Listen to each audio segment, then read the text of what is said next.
তখন শুরু হয় আনন্দ উৎসব। আর সেই আনন্দে যুক্ত হয় শিব আরাধনা।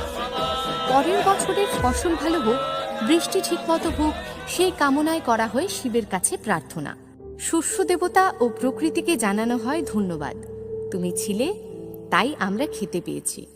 তবে শুধুই কি কৃতজ্ঞতা প্রকাশ? না, এখানে আছে তন্ত্র সাধনা, অগ্নি পরীক্ষা, শরীরের সীমা ছাড়িয়ে ঈশ্বরের কাছে নিজেকে উৎসর্গ করার দুর্দান্ত আকাঙ্ক্ষা।